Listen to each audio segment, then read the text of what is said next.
নমস্কার বন্ধুরা, কালারফুল ড্রিমের আরও একটি ভিডিওতে তোমাদের সবাইকে অনেক অনেক ওয়েলকাম।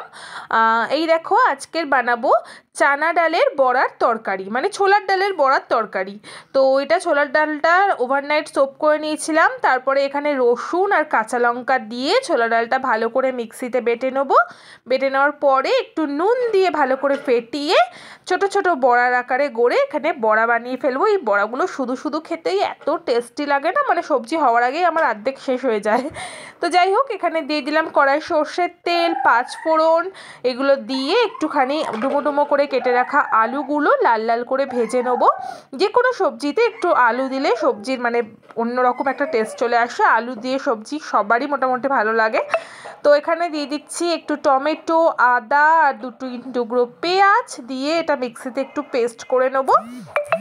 আর আলুগুলো এখানে লাল লাল হয়ে গেছে, তো ভেজে রাখা আলুগুলোকে তাড়াতাড়ি করে তুলে ফেলবো। তারপরে এখানে কেটে রাখা পেঁয়াজ ভালো করে লাল লাল করে ভেজে নিতে হবে তো কড়াইতে। যতক্ষণ না একটু ব্রাউনিশ কালার আসবে ততক্ষণ এটাকে ফ্রাই করে নিয়ে তার মধ্যে একটু ক্যাপসিকাম কেটে রাখা ছিল, মানে আমার ছিল একটু ক্যাপসিকাম, তো আমি দিয়েছি, এটা অপশনাল, না দিলেও হবে। তারপরে মিক্সিতে বেটে রাখা পেস্টটা এর মধ্যে দিয়ে ভালো করে হলুদ, তারপরে একটু ব্ল্যাক পেপার, তারপরে একটু জিরে গুঁড়ো, ধনে গুঁড়ো, এগুলো দিয়ে লঙ্কা গুঁড়ো দিয়ে, মানে যেটা নর্মাল বেসিক মশলা হয় সেটা দিয়ে ভালো করে নেড়ে চেড়ে একদম কষে নিতে হবে। এর মধ্যে হালকা একটু চিনি দিয়ে দেবেন। আমি চিনি খাই না তরকারিতে অতটা, তাই জন্য আমি দিলাম না। তো যারা খান তারা একটু হালকা দিয়ে দিতে পারেন এই টাইমে। তো একদম লাল লাল হয়ে একদম তেল ছেড়ে দিয়েছে, দেখতেই পাচ্ছ। তারপরে এখানে দিয়ে দিলাম আলু, ভেজে রাখা আলুগুলোকে ভালো করে একটু কষে টষে নিয়ে এখানে কিন্তু একটু মনে রাখতে হবে গরম জল দেবে।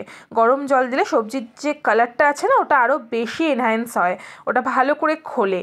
তো যাই হোক, এইখানে ভালো করে গরম জল দিয়ে একটু ফুটে গেলে এর মধ্যে বড়াগুলো, ভেজে রাখা বড়াগুলো দিয়ে দেবেন। তারপরে একটু ঘি আর একটু গরম মশলা। আহা হা, সবজিটা বানিয়ে একদিন খেয়ে দেখো আর কমেন্টে বলো তোমাদের কেমন লাগলো।